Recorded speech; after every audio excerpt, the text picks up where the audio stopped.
just want to welcome Dan Park to the podcast today. Thank you so much for being here. Thanks for having me. We're very excited to dive into more about Clutch and what you're doing, but obviously you have, a journey before you're doing Clutch and everything that's happening now. So high level, just like venture capital background, head of Uber Eats Canada. Talk a little bit about kind of just the early years and if there's just one particular moment or role that has stood out to you kind of prior to doing this.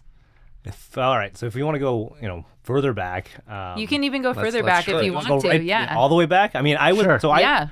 Born in Yellowknife, so small town. Had no idea what I wanted to do when I kind of grew up. Yeah. And so went to school, went to finance because I was pretty good at math, and it seemed like you needed to know math to do that. And so Yes. Somehow I landed a job in investment banking out of school, and that introduced me to the business world. And then ended up going to business school, and in business school, that was back in 2008. And so my school was very heavily geared towards finance, but a lot of finance jobs didn't exist. So a lot of folks started going into entrepreneurship and building companies. So there's been a number of companies that have been built out of that kind of era from my business school class. I ended up in venture capital out of shortly after business school, and it was the probably most natural extension for me coming from finance to get really close to companies. I really wanted to get as close to companies as possible. And so if you look at all the different finance professions, I would say venture capital is probably the closest to operating and running companies as you can get without actually being in the company. And so that's what really attracted me. I did that for several years for a firm based in Silicon Valley. And then, but felt like I always sat across the table from entrepreneurs and felt a little bit like an imposter because I'd never pulled the levers myself and thought, it's great that I'm giving you advice on how to run your company, but that's coming from a place with, pretty minimal credibility. And so I always wanted to be an operator. That was in my business school essay to be an operator. And the path was to go through finance and eventually land at a company where I could be an operator. And back in 2015, late 2015, early 2016, Uber was thinking about doing something outside of ride sharing. And so Travis Kalanick, who was the founder and he was still there back then, asked the question, if you can get an Uber to someone in 5 minutes, what else can you start putting into cars to deliver, whatever it is. And so there was a team called Uber Everything, which was a little ironic because it was everything that was not ride sharing. Right. And we started experimenting around a bunch of different products like toilet paper, toothpaste, and Ubers, groceries, restaurant food, and started seeing real signals in restaurants. So I was hired back in early 2016. They had just launched Uber Eats globally. Toronto was actually the global launch city for the product. And before that iteration of Uber Eats, it was really just us meeting drivers in parking lots and stuffing a bunch of pad thais in their cars and then having them drive around. So it's pad thais, sandwiches, whatever it was, pizzas. You drive around, it was in the Uber app and you could select, pad thai. They deliver it to your door in 10, 15 minutes. But inventory planning was a nightmare. Every morning you'd have to get up, meet these drivers in parking lots, shove a bunch of pad thais or whatever the food of the day was going to be, have them drive around. At the end of the day, some drivers had, 15 Subway or subs, and then, another driver within an hour would run out of, burgers. And so Interesting. Okay. that was that was the first iteration of the product. So I was going to say, it's not like that now. It's you place the order, they actually just go get it. Well, there was no selection of restaurants back then. Right. Right. So it was a real MVP. It was 100% MVP. It was super unscalable, highly manual, but it showed a signal. It showed a signal that people wanted food delivered quickly. And so back in late 2015, they started building. They brought, I think it was 20 engineers into actually just down the street from here, a conference room, built the first version of the Uber Eats app in like 3 months. And then we started onboarding restaurants onto that app and doing, what you see today, where you see a list of restaurants, you order their food, and then a driver picks that up and drives it to you. So that's early on. Founder's Journey is a TechTO podcast, which is produced by Startwell on King Street West in downtown Toronto. With multiple meeting rooms and large event spaces under one roof, Startwell can host your SKOs, large all-hands sessions, offsites, executive retreats, conferences, and other types of meetings and events. You've covered a lot of ground really quickly. So I'm going to try, there's a lot of threads. I want to pick on a few, Sure. if you don't mind. Yeah. So you mentioned your Yellowknife. I think you went to McGill. Yes. And you ended up in investment banking and then going to get your master's. How did you determine to do that? Because even going to was there someone that was a mentor? Was there what drove those decisions for that early part of the career, and how do you make them? And because even I know many people that go to business schools in Canada, it's just not, they go to Deloitte. So what drove you to these decisions, and why these ones? I think every entrepreneur has some kind of chip on their shoulder to go prove something. And I grew up in a small town. I was the only Korean family in Yellowknife. And so my parents were Korean immigrants. They moved to Canada in 1977. I was born shortly thereafter in Yellowknife, of all places. And so, it was this whole drive to go and, prove yourself, I think. Yeah. And I applied to this program at McGill. The only reason I applied to it because in the course calendar it actually said this is the hardest program that you can do in the BCom program, and so I was like, oh, I'll try that.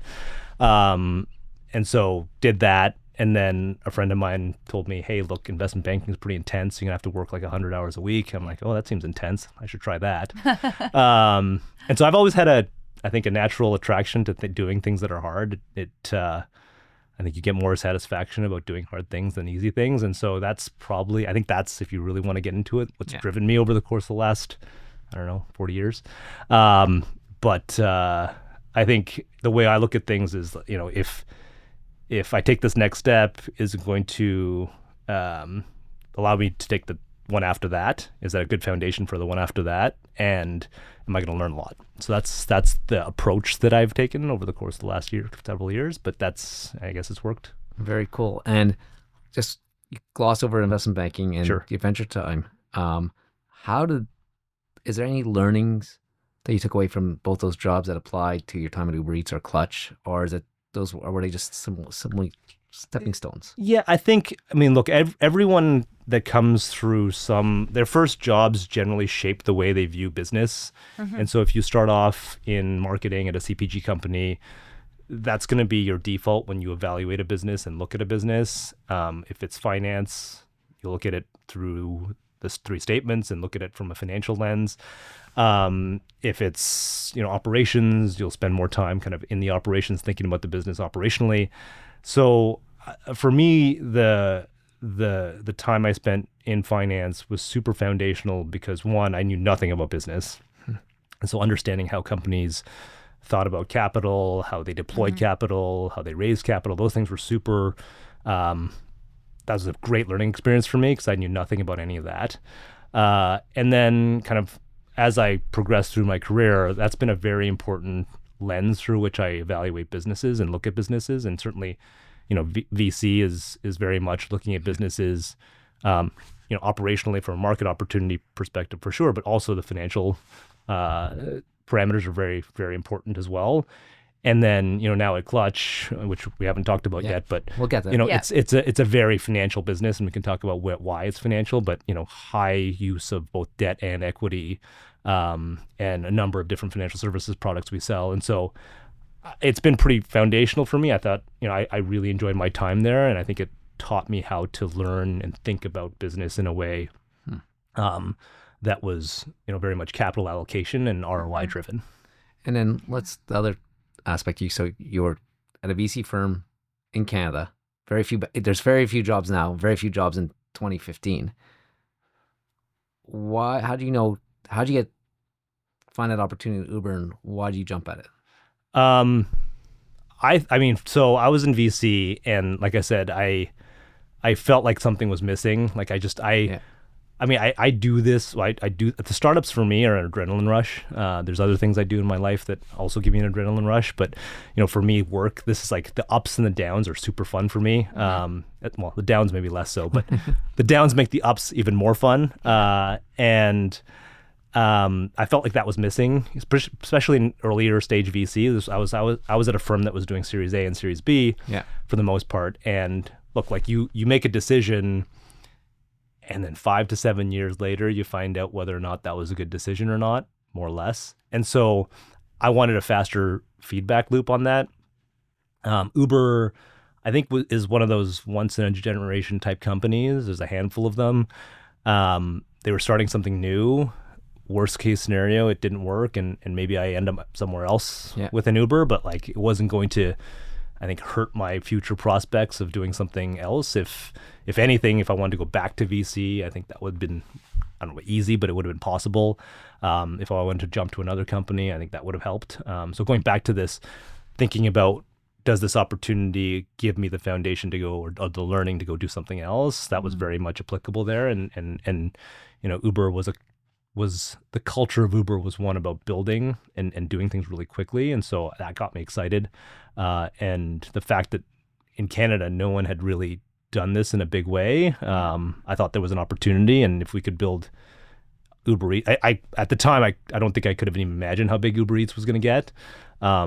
But you saw glimpses of people really getting excited about food delivery. And I was early enough that it made sense. And it was 2016, you said that was kind of like the peak when you were piloting that. And I mean, obviously just great timing to kind of start building something like that, because then eventually 2020, I think it's just the reliance on no one was in person, and we did have to have I left delivered just before that, which probably was good timing because my colleagues, it was a tough time. It was back a tough then. time. You'd think like it would have been maybe different because just of how probably popular and how much it surged with I think just operationally it made a challenge. The demand, handling the demand and running the business under that kind of growth was very difficult. I'm sure. And so I think those folks were just working all the time to fix things and make sure it wasn't going to break. Absolutely. And you took Uber Eats from concept to scale.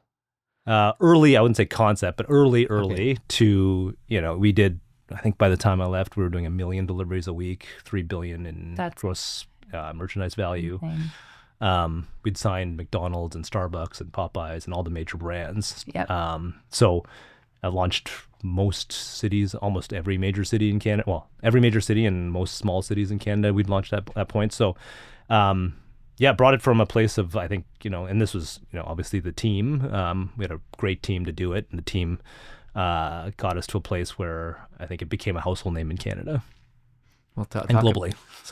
So what were the key success factors? Imagine Uber had distribution already, but not in all those cities. Like in Toronto, I imagine was ready, and I can't even remember when I entered Vancouver, Montreal. So we launched. I think Vancouver we launched probably 2017, if I remember correctly. So you had a bit of distribution, but you said the team's important. Like what are the key things that you learned from there that helped you be successful, and what were the challenges you didn't expect over that period? For me, it was just getting comfortable with breaking stuff and moving quickly.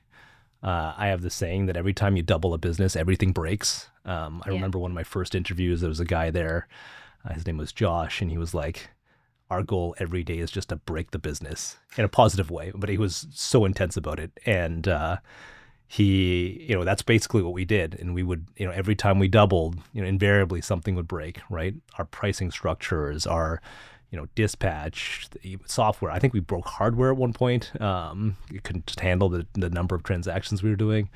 And so, that's the goal. And I think that, to me, I've carried that with me, being comfortable with just, things breaking all the time. Built a really great culture. Obviously Travis gets a lot of criticism, but I credit him with building an amazing culture of just being incredibly passionate about solving problems. He often called himself the chief problem solving officer, and was really, really intense about solving problems. Innovating, challenging the status quo. There was a cultural value called principal confrontation, which basically would, if your manager or someone you're working with, you didn't agree with that thing, it was almost like you were required to go and have that confrontation about, this thing isn't working for whatever reason, and have that discussion. So I think a lot of the cultural elements for me were super important, and I think something that I've certainly taken away and used at Clutch now. I know we haven't like gone necessarily into Clutch yet, and Yep. we will, but one question I have, and it'll be a similar one when we get to Clutch, is obviously it's hugely customer centric. Like you're delivering food to a customer. Yeah. What were some of like those early customer like feedback? Like how did you deal with the challenges? Because I know I heard like stories of like food was missing, things were gone, things were half eaten. Like it's trust in another person to like get you your food, right? So like how did I guess you build off of that and just create like a very trustworthy kind of product for customers? Yeah, it's amazing the things that happen at scale. Yep. So 1 million deliveries a week means 2 million human interactions every week. So human to human, right? Yeah. You've got the driver meeting the restaurant and the driver meeting the customer, right? Those are two Yep. interactions for every transaction. So now you have 2 million. So every week there would be a 1 in a million, 2 1 in a million events happening, right? Yes. Like just totally edge case, corner case type of events happening. Yeah. And so I think, one, we had a very customer focused, customer obsession was actually one of our cultural values that was important to the business.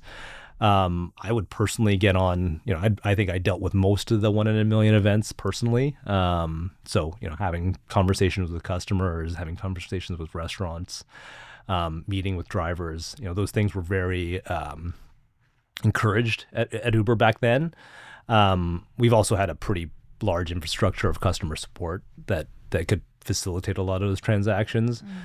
But I think we had a team, I remember early, I think this was probably 2017, there was no system. We hadn't built any product that allowed us to regulate demand in the marketplace. And so there was no surge product. So no surge concept like you have in the rides business where, Right. If there's a lot of demand, the price will go up. And so what would happen on a really snowy day? Well, Everyone wants to order in. everyone wants to order, but drivers don't want to drive, Of right? course, yeah. And then restaurants are getting inundated with orders.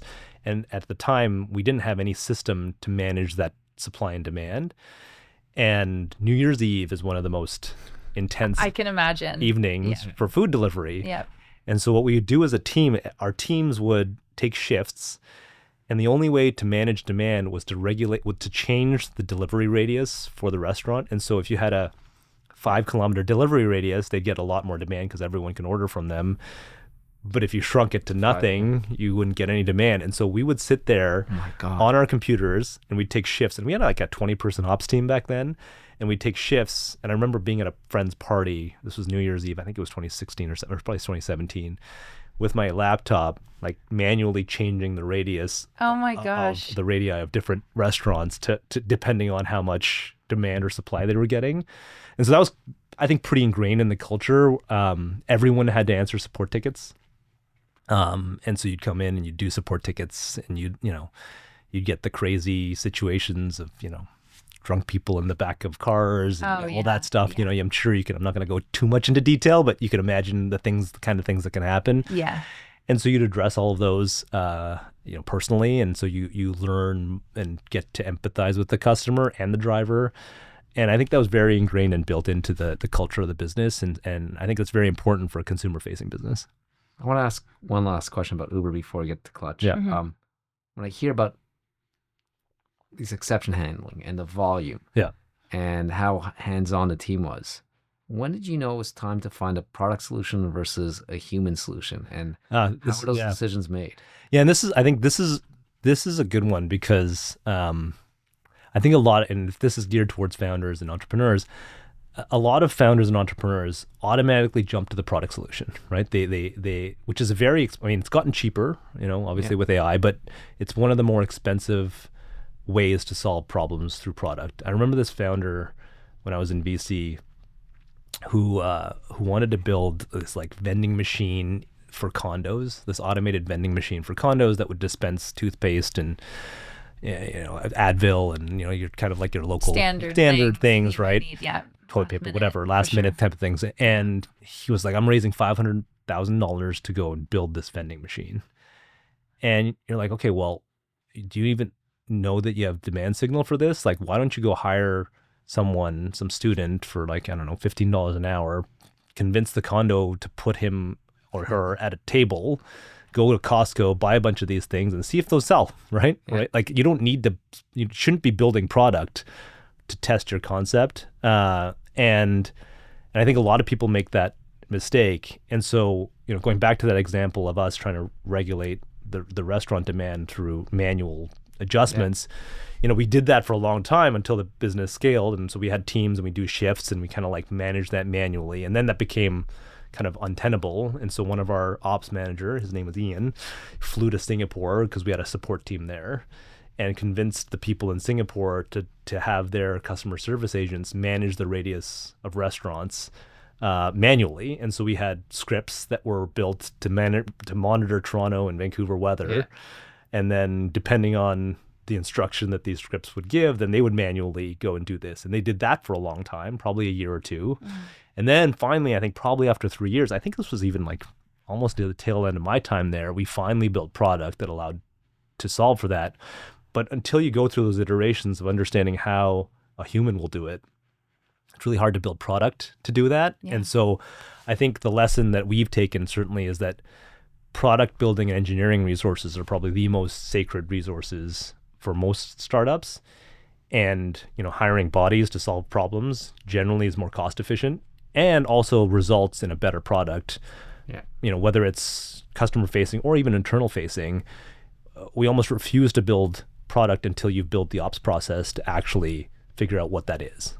I'm going to double click on this because one is validating hypothesis, Sure. which makes sense. Yep. Don't code if you can validate without coding. Yeah. The other is understanding the process and then automating it. Yeah. So in the second case, how do you know it's ready to be automated? Like, is it because you stopped learning on how to improve it? Is it because you think you've met all the edge cases? Because it was interesting there, you went to Singapore to basically sort of Wizard of Oz it as I call, right? Yeah. There's a bit of technology, but it's really humans. Behind the curtains. Exactly. And was there still more learnings that you found that before you automated the process, or was it just because you didn't have the capacity? Like, why do that sort of intermediate step, and why not go on? Well, that was a scaling issue, right? And I think that's oftentimes the reason you build products is because you have a scaling issue, right? And so if you can solve the problem with human beings at scale, then you have a much better understanding of what the product you need to build would be, right? And I think there's been a lot of examples. There's at Clutch, like there's a very distinct example about us wanting to automate the windshield replacement process, right? Okay. And I think a lot of companies will spend a lot of time thinking on whether or not they should automate something when you actually need to just remove it, right? And so, for us, we spent so much money trying to replace windshields at scale, and you don't necessarily get a better product by replacing the windshield, but it's fast. It can be fast, and if there's a chip, if you don't know how to properly replace that chip, then it's better to replace the whole windshield. Yeah. The reality is that if you do a really good chip fill job, it's just as good, and the cost of that is, I think it's like $40 versus $800 to replace the windshield. Why you don't want to automate a process that one, customers don't care about, but two, increases your cost, right? And I think a lot of companies, and we went looking for like robots and things like that. Like I think a lot of companies will choose to automate before eliminating. And I think that's the risk of going straight to product/automation versus doing it manually. Because a human can be like, well, this doesn't make sense. Or this does, whereas if you program a computer to do whatever you need to do, they'll just do it, It right? doesn't take Yeah. At least not yet. Not yet. If you listen to us at Valley, maybe next week. Maybe next week. Yeah. Not today. Soon. Not today. Soon.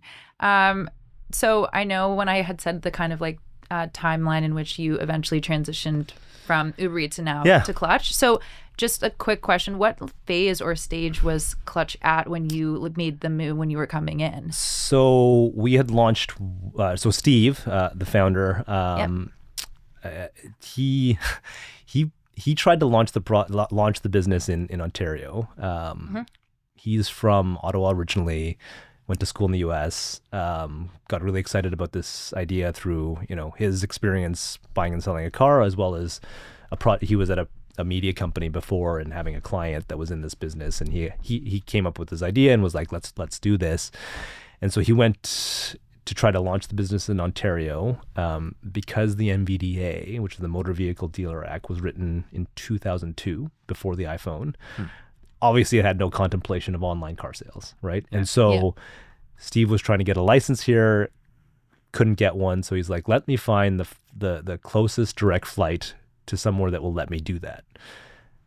Which, I mean, kudos to him. He got on a plane to Halifax, bought a one-way ticket, and spent a year living there, because Nova Scotia had a very lax regulatory framework for selling cars online. Right. And was able to test the concept there. So at that point, he had launched kind of the MVP. He was selling cars.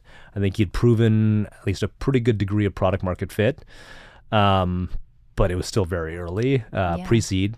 And I got contacted. I think I probably had another year at Uber Eats, and I think the unfortunate thing, and maybe this is a commentary on Canadian opportunities, but if you're at a large U.S.-based tech business, you eventually tap out, right? At that point, there was nothing left for me to do, really. I mean, we'd launched all the markets, we'd signed all the partnerships. I love building. There wasn't a lot left to build. There's certainly a lot left to do, but there wasn't a lot of building left. And I'd lived in San Francisco and in the U.S. I'd deliberately moved back to Canada, and so the thought of moving my family back to San Francisco for Uber was not something I wanted to do. Right. And so when I got approached for Clutch, I was like, look, like this, a lot of times when a pre-seed company is looking for a CEO, it's not usually a good sign, right? But this one seemed interesting. I mean, I think that there was a lot of white space, and what I thought at the time was a very broken market. Put my VC ad on and said, look, like there's the two solutions and the two ways that Canadians would buy cars in 2019 was you either went to Tim Hortons parking lot and bought, a car off a stranger, or you'd spent like 5-6 hours at some, Jim Bob's dealership, right? Those were like your two options. That was it, right? In the US, there was CarMax, there was Carvana at the time as well. There was a bunch of other players, large-scaled regional and national brands to buy cars. And in Canada, it felt like we were 10, 15 years behind. The old-fashioned, Yeah, exactly. And, you're buying a $20,000 to $30,000 thing for which there was no standard for trust or transparency. Whereas, whether it's TVs or shoes or T-shirts, like there is a retailer where you will go out to buy that thing. Some online, some brick and mortar. In Canada, it felt like neither the brick and mortar or online solution existed. And so my thought was like, well, why don't we skip the brick and mortar, or at least the pure brick and mortar, go to a more omni-channel model where you can offer a digital experience around car buying and selling. Right. I'm going to do one digression here. Yeah. You mentioned you deliberately moved back to Canada. So given the current environment where there's a lot of pessimism in the ecosystem, why did you want to come back to Canada? It was all personal. I mean, I think this is a lot of people. I mean, it's all personal driven. I mean, I met my wife in the U.S. at business school. We were both Canadians in an American city, and we were living in New York. She actually, there was a visa complication, unfortunately, and we were like, wanted to have kids, and kind of looked at each other and said, let's go home. I mean, I grew up in a place that's so foreign compared to New York City. I grew up playing hockey and speed skating and skiing. Love it. And Very Canadian. very Canadian. And like, downtown New York or Manhattan was like, what are my kids going to do here? At least, from my perspective and my upbringing, and my wife's from Sudbury. And so we have, two very Northern Canadian people living in New York City. We were like, this is not for us. Like fish out of water, or like a polar bear out of snow, I guess. We were like, what do we do here? And so that was the decision to move back. And I think, I mean, there's a lot of reasons why it's great. But I mean, look, like there's a lot of reasons why it's challenging for someone in tech trying to build here, to try to build something. Yeah. And so now going back to the story. Yes. So I understand the position you were at Uber. So you built a lot. You had a lot. I imagine there was a lot of pressure if you want to do the next step at Uber to come to headquarters. Yeah. Or do something that's more directly reporting to headquarters. So you're going to be 2 weeks a month there. The Clutch opportunity comes to you. Yeah. So it looked interesting. Mm-hmm. What do they have to do to, what was the mandate they were asking you to do when you came in, and how do you get comfortable around making that leap? Because I imagine Uber's obviously a rocket ship. I imagine your comp package was really good. So you're basically getting to equity. Yeah. So how did you sell to yourself? How did you sell to your wife? And then what was the mandate? What did you have to accomplish in the first 12 months? I mean, it was like a little bit of YOLO. Like it was like, it was like, let's go. I mean, I'd always wanted to build something. I felt like it's one thing to build a business within a big machine, right? Yeah. Like, you get the support of so much of that infrastructure, the brand. And so it felt like, I kind of like half did it. Doesn't feel as tangible.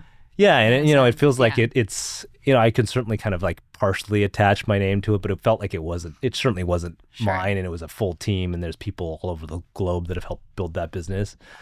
And this one felt like, there were some similarities to disrupting a pretty archaic and broken industry. I thought, given my background, I wanted to choose something that was highly operational and financial. I wasn't going to go build the next like AI software company. Like I'm not a technical founder, right? So I think that's a harder thing to do if you're going to do like deep tech or, anything that's more, based in tech. And so we had this, I think there was this nice balance of it fit my skill set. It was a market opportunity that's massive, right? Cars are a huge market. And I think, we can get into some of this, but I think like a bad car transaction for the consumer it can be pretty devastating financially. You can walk away with years of debt as a result of a bad car transaction. There's a lot of folks. There's certainly a segment of kind of traditional dealers that are great, trustworthy, ethical people, but there's also a big segment that isn't. And you come across that, and you get into one of those transactions, it can really hurt you for a long time financially. And it's usually the people that are most vulnerable that do get taken advantage. And so, look, like, I think part of it is like, I think there was a need for this product, and there was a market opportunity, and it also, I think, fit my skill set of what I wanted to build. And then, probably the most important thing, I'd spent a lot of time with Steve, and Steve is now it's one of my closest friends. He's significantly younger than I am, and he started the business, kudos to him, when he was 24 years old. Wow. And so he wanted a partner with slightly more gray hair, with a network to go raise capital. It's a very, buying cars is an expensive game. Yeah. And so you need a large amount of capital to be able to fund the business.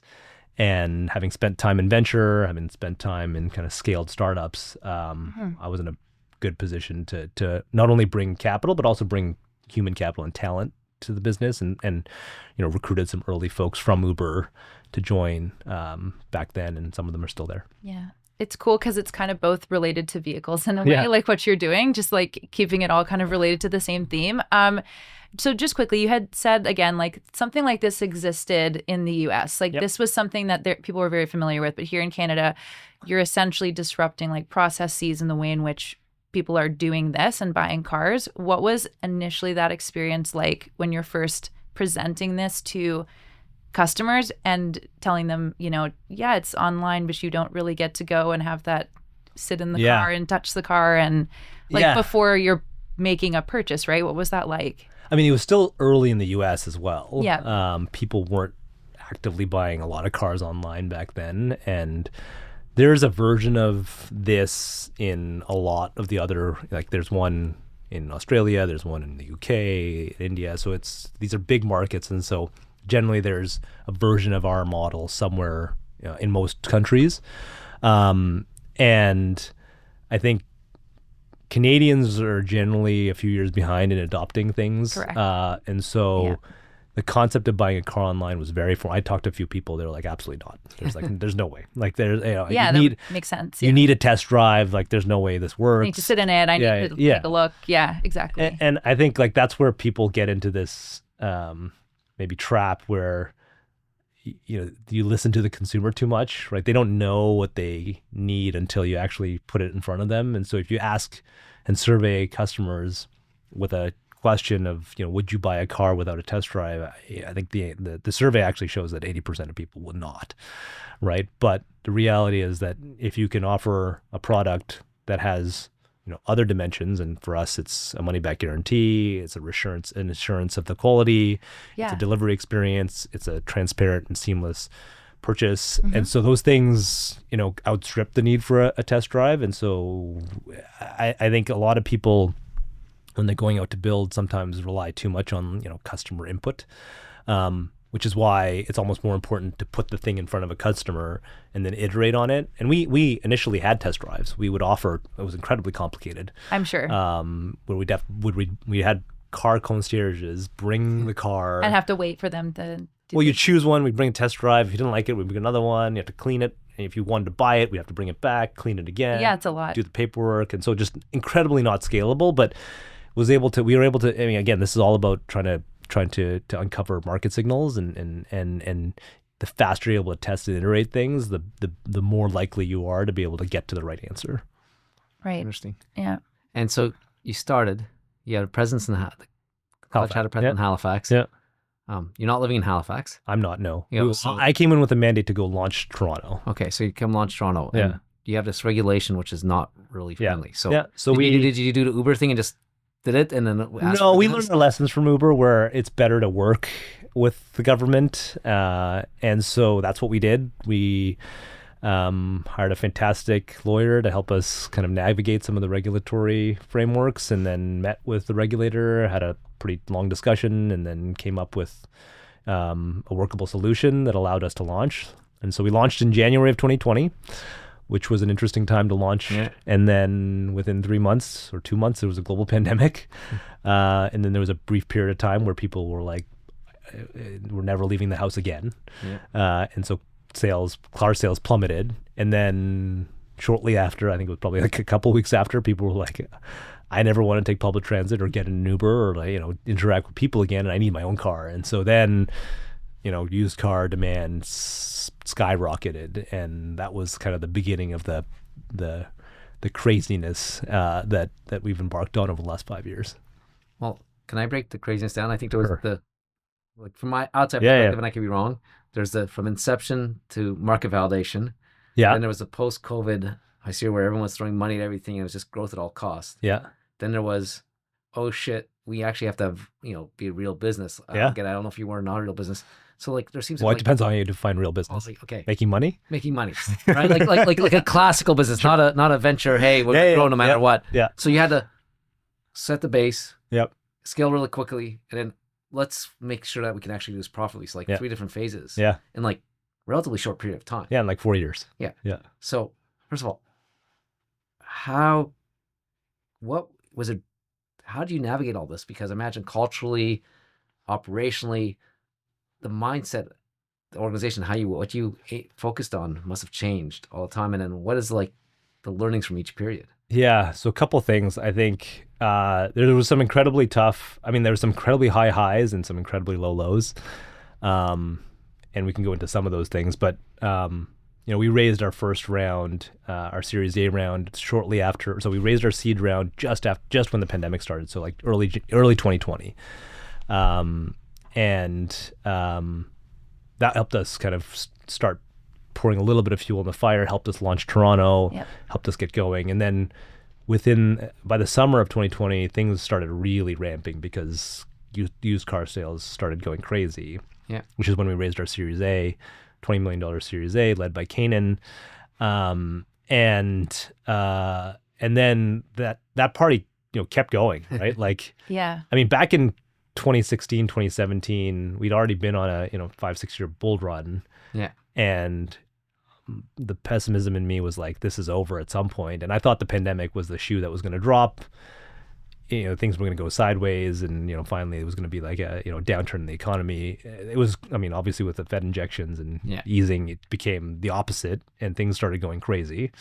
And so we raised $100 million Series B round in 2021. And it was, let's go. And it was this, the hamster wheel of growth and fundraising, where if you weren't growing, you weren't raising capital. If you weren't raising capital, you weren't growing. Yeah. And you had to grow, and you had to outgrow your competitors to attract the capital. And so it was, basically super aggressive growth. I wouldn't say at all costs, because we had some constraints around how fast we wanted to grow. But it was very aggressive growth. We hired 300 people within 6 months. We tripled the business in a year. From a revenue perspective, it was crazy. And then, but within 6 months, cracks started showing. We had probably the biggest rate increase that we'd seen in 30, 40 years. and growth equity just completely evaporated. That summer, every VC was either in Aspen or in Lake Como, right? Just hanging out, not taking calls. And so that summer we had to raise capital. We were burning $5 million a month. Wow. Wow. We just hired all these people. We basically built the business 6 months to a year ahead of our growth. And so we weren't there yet, but there was, capital started retreating. We miraculously signed a term sheet on November 3rd, 2022, for a $95 million Series C round. And tracking to close that by the end of the year, slipped into January. And then on January, I remember these dates very vividly. Yeah, I can imagine. I'm sure. Because they are ingrained in my psyche. January 5th, I got a call from the lead investor, said, "Hey, Dan, there's only like so many negative articles we can start reading. We're out." So this is like a trillion-dollar asset management or multi-trillion-dollar asset manager that was like, and again, like I don't blame him. It was some directive from the top that said like, we're not doing any more deals. So I'm like, okay, well, so we got to figure it out now. We're probably 3 weeks away from closing. But we didn't have time. We were running out of cash. We were really pushing it by then. So within 12 days, we executed a 65% RIF. Probably one of the hardest things that I've done personally in my professional career. We exited 3 of our 5 markets and did a 97% down round, basically just to survive. Wow. And so we shrunk that year from a revenue perspective and then put our head down and we're like, let's build. And kind of to your earlier question, it was really about managing, I would say 3 to 6 month milestones. And at that time, a lot of companies had gone through the similar thing. So it was, if you left and went to a different company, it was very much, last in, first out. And so, your job security wasn't exactly cemented if you went somewhere else. There was, if it wasn't going to be us, the next startup was, out of cash. And so it was like there's a lot of startups from that generation that are no longer with us because of this. And so I think we had a great product. Despite all of that, the product never changed. We never pivoted. It remained very consistent and people really liked it. And so we had great product market fit and we had a team that believed that. And we compartmentalized it into these very digestible time blocks with very tangible goals. And I remember I actually told this to my team. I'm like, hey, like, here's our goal. This is what we need to achieve.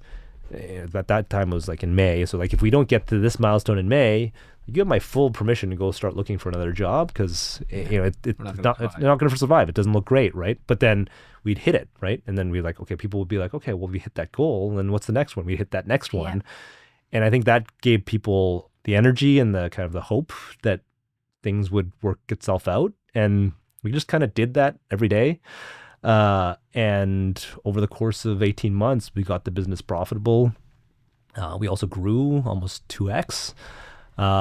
And today we're doing almost $500 million of revenue and improved profitability and raised a bunch of money to, just in case there's another rainy day. So I think there's been a long journey in a very short period of time.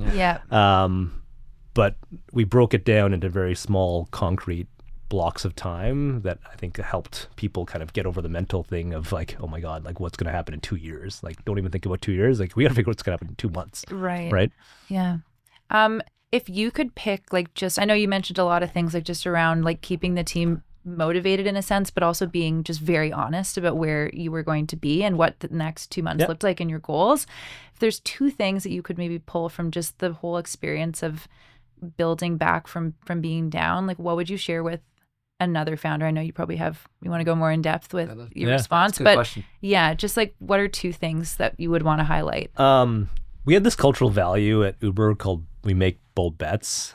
It's one that I've carried over, like I've literally just plagiarized it and brought it over to Clutch because it's something that I think we do really well.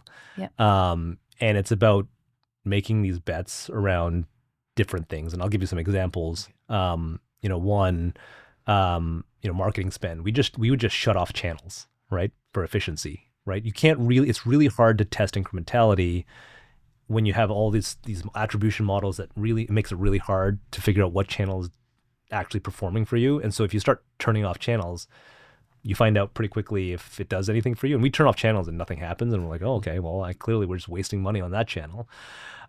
Which channel surprised you the most? There's a few. Or is it competitive knowledge? Well, we did it to Facebook at one point, and it didn't, like, Facebook didn't do anything for us. And so there's that. We've like completely revamped pricing models and like changed pricing overnight. And I think you can do that in a consumer company because, you have high volume and you're able to test and iterate.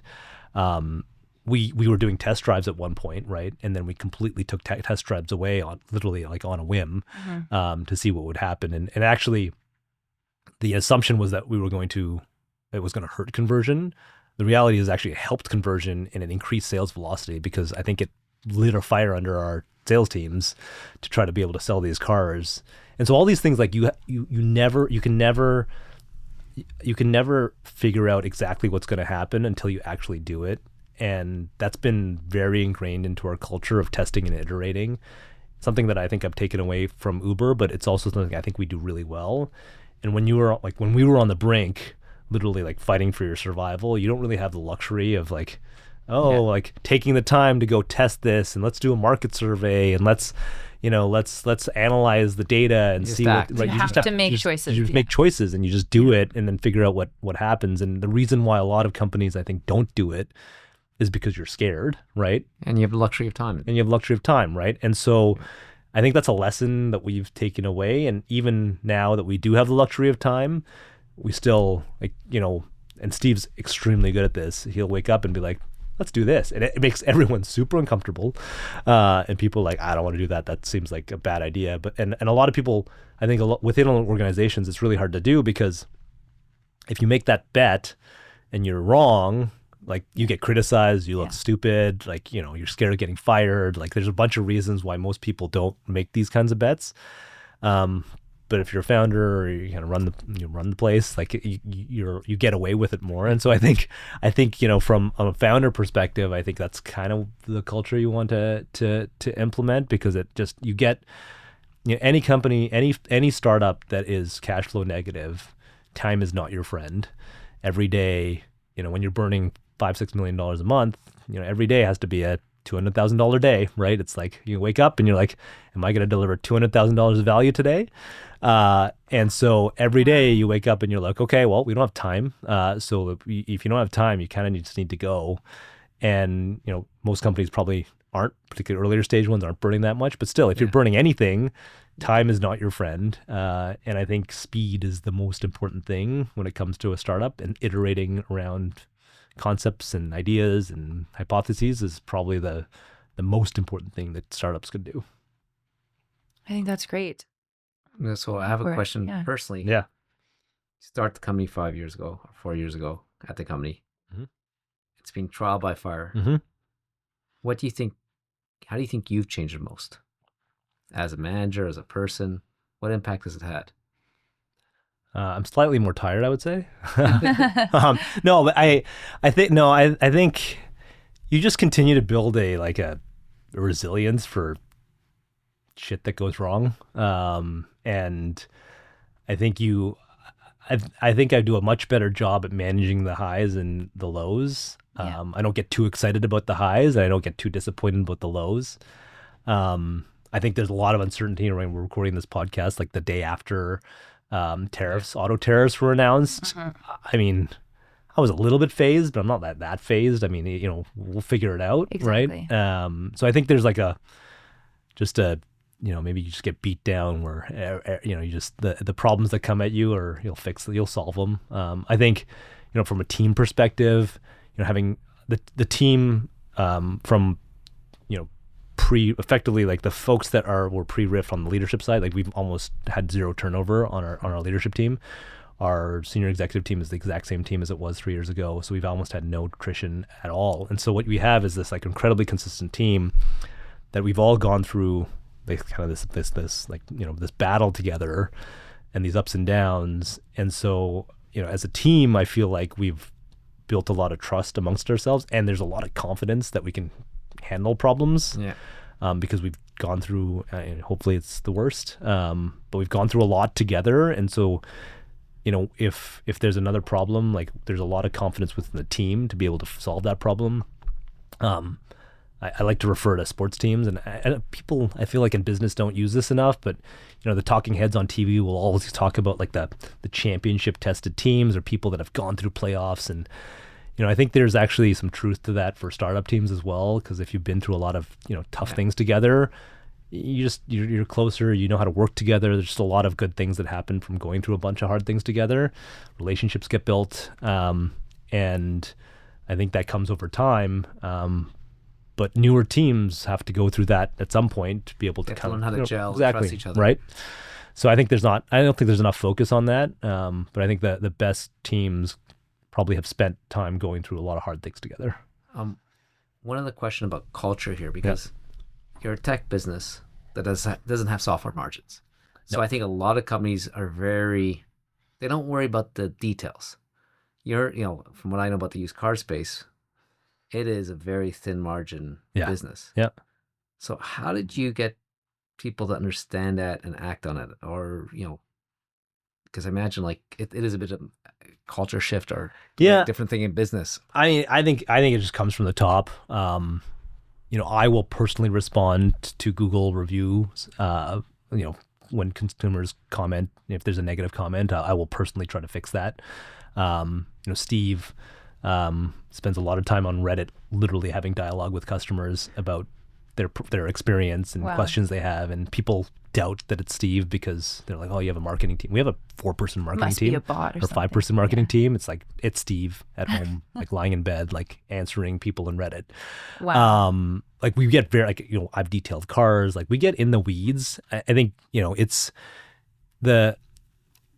a lot of trust that needs to be built in the car buying experience, and because we're selling used vehicles, you never want it to feel like a used vehicle. And I remember inspecting a car, and there was a chapstick, like a lip gloss, in the cup holder just before we were supposed to deliver it to a customer. And what is that chapstick? If you see that, it's like, well, clearly that was someone else's, or someone else was been in my car, right? The reason we like to deliver the car on these flatbeds, the joke No I like to one's use, driving it. if you ordered a bike on Amazon and the delivery guy was riding your bike, you'd be like, why are you on my bike? Exactly. Like the same thing with cars, like, why are you driving my car to my house? Like, this is my new car. And so if someone sees that lip gloss in the cup holder, there's this like immediate erosion of trust, right? Did someone not check it? Did you not fully inspect it? Did you not repair the brakes? Did you not change the air filter? Did you do an oil change? All these things, like no matter how good the experience is, like all those details matter. And we use this example in all of our onboarding. We talk about it with all of our employees. And in order for us to have a really great consumer experience, every team needs to do a great job, right? Every team needs to do their job. And I always call car selling a team sport, because the person that details and inspects the car it needs to do that, or otherwise like the delivery experience is poor, and the website needs to be polished, and the customer service needs to be great, and the phone pickups need to be fast.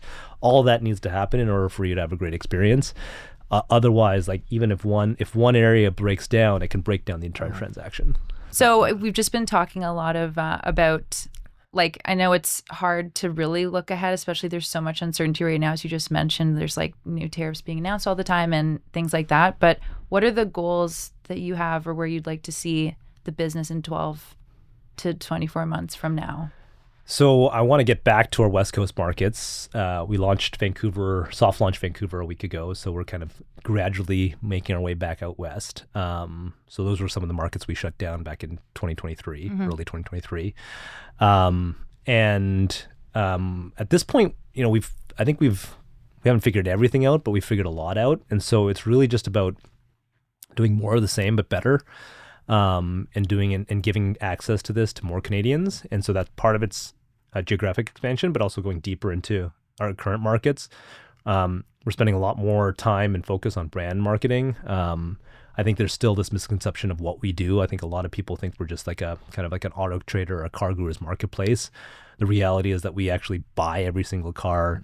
We have fully vertically integrated facilities where we actually do work on these vehicles with Clutch employees that are licensed mechanics. And then we offer these cars, in a very seamless experience back to the consumer.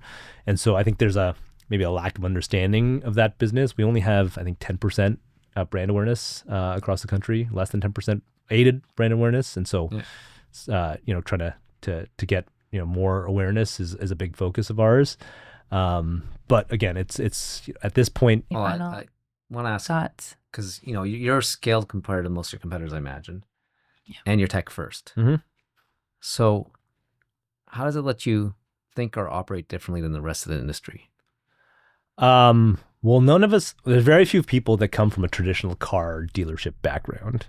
And I think that's helpful because it allows us to completely reinvent and think about how car buying and selling should actually happen.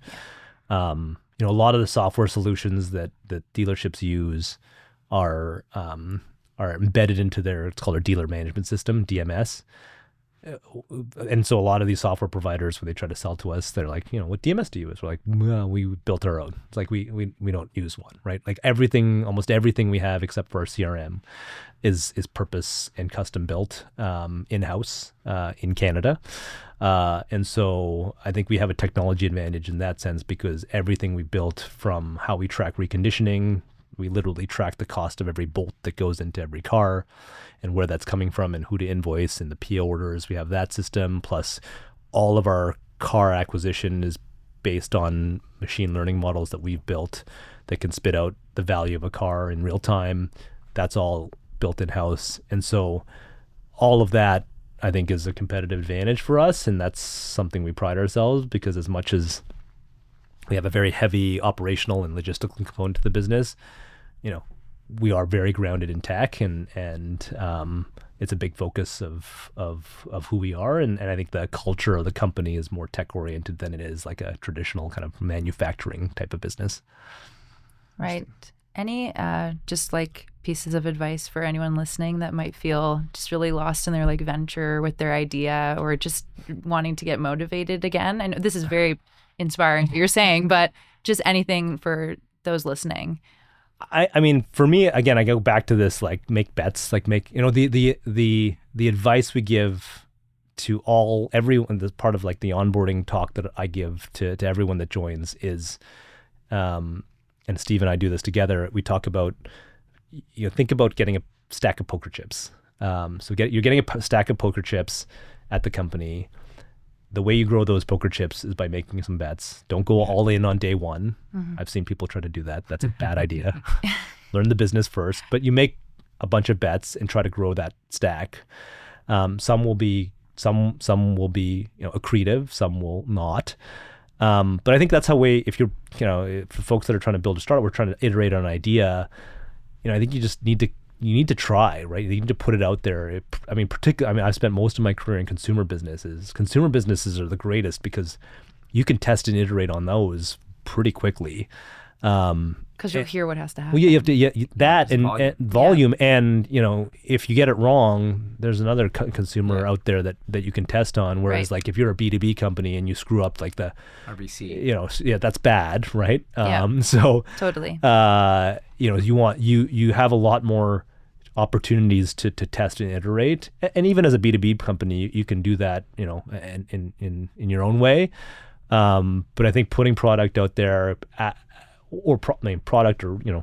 product that seems like product out there, and to test hypotheses is like the most important thing, and the speed at which you do it is probably the most critical thing, because I think a lot of people just are too slow. I think that's just kind of a broad comment, is people are too slow. And I think just the fact that we've had to go through this like number of existential crises had forced us to just ingrain that muscle of speed. But you can adopt that without having to go through the pain that we have. So are we going to see you play World Series of Poker to validate your big bet theory and get more practice? Yeah, I don't know if I want to actually play poker. I want to continue to make bets with different products, but maybe. Thanks so much, Dan. Yeah, thank you, Dan. Yeah, thanks so much.